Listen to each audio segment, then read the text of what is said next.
everyone, it's Eva Ben Mela. Today I want to talk about boundaries. It's such a hot topic in therapy sessions because if you suffer from perfectionism and or anxiety, then boundaries is definitely something you probably haven't learned to do or haven't learned to do well throughout the course of your life.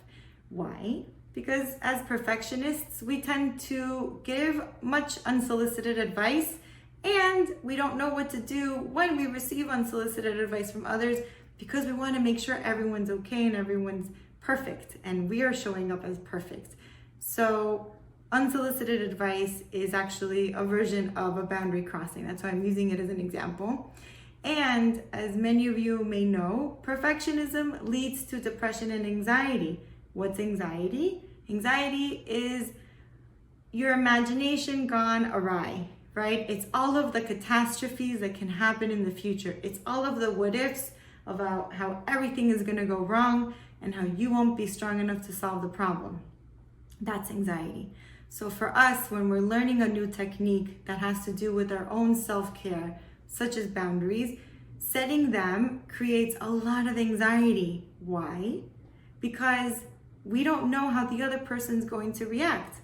And if we have spent the majority of our lives worrying about making sure that everyone else is okay, like the focus is always on the outside, on everyone else, and us in the last bit of it, then setting a boundary is going to trigger a lot of feelings of anxiety that have to do with how everyone else will perceive us later on.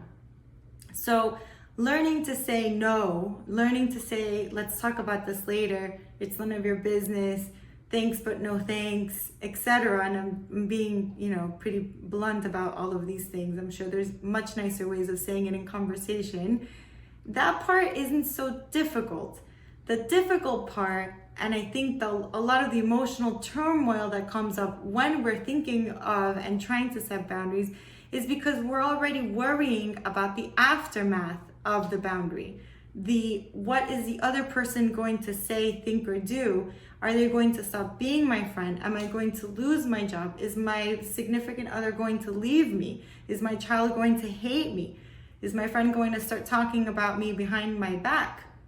That's really the fear, and why a lot of times we don't set boundaries, because we're afraid that we're going to have these negative and terrible repercussions, because for the first time in a long time, or in the first time in ever, are we finally putting ourselves in the position that we need to be in so that we can have much more functional and more flow type of relationships with the ones that we care about.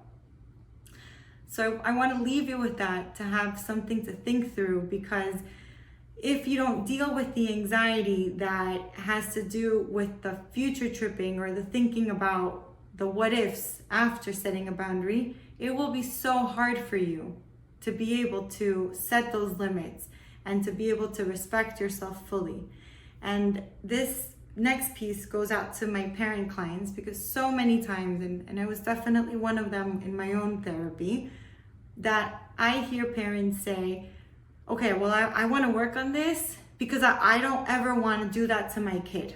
I want to make sure that I start learning about boundaries because I don't want my kid to feel what I felt growing up. I want to be a better parent, and that's why I'm doing this kind of work with you. And the truth of the matter is that it's very nice how much we care so much about parenting, that we want to save our children from the grief and the suffering that we went through growing up. But if we don't focus on our own self, on our own physical, psychological, and emotional boundaries and selves, then there's no way that we won't then pass that on to our children. And why is that? Because we are not working on ourselves. We are working or changing or improving or integrating all of these parts of ourselves, but with the outlook and the focus on another person, which is our child. So again, even though we're showing up and we're trying different things, the importance, the priority is outside of us and not ourselves. And we only have this one life. This is the one that we show up in. And if we want to improve our relationships, if we want to give our children a type of life and an outlook and a worldview that's different from the one that we had and that we've culminated growing up, then we need to start with our own worldview first. And the byproduct will be showing up different, more integrated, more confident, more grounded. And then everything else will follow. So I want to leave you with that. I want to wish you a happy afternoon, happy night, great week, and I'll speak with you next time. Bye.